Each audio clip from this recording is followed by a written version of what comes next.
Are you tired of putting boring plants on your windowsill? Why not try making a terrarium to fix that, like this orb terrarium that I'll be making in this video. First, find yourself an orb with a cork lid and remove the top so you're left with just the base to work upon. We're going to be creating a wall around the edge so that the plants can sit in the middle. To do this, we're going to add 1 part cocoa coir, 1 part worm castings and 1 part bentonite clay powder into a container. Add some of this to another container and slowly add water until it turns into a paste. Use this to create a ring around the edge of the cork until it looks something like this.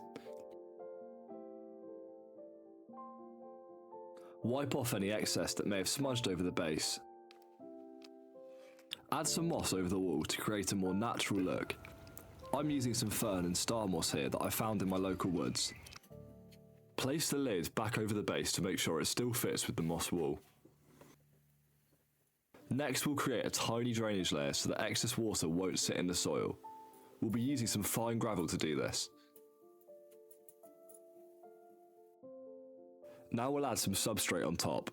I'll be using a mix of cocoa coir, worm castings, lava rock and sphagnum moss. For the hardscape, I'll use this piece of driftwood. However, currently it's not going to fit under the lid, so it will need some trimming.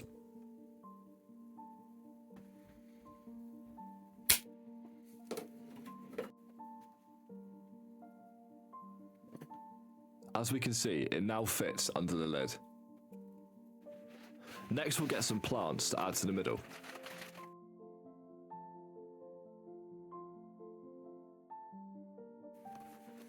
First, I'll use this cutting of Pilea Moon Valley and plant it into the substrate where it should quickly grow roots.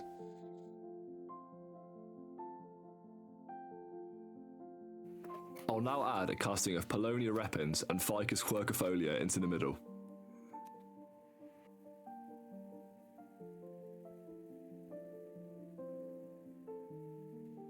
For the last plant, I'll add this tiny Fittonia cutting. Finally, I sprayed the terrarium down with water and added springtails to stop any mould growing on the driftwood and to eat any plants or moss that die. After this, I place the lid back on the terrarium and it's done. I'll leave the links to some of the materials I use in the description if you're interested, and let me know in the comments if you end up making something like this.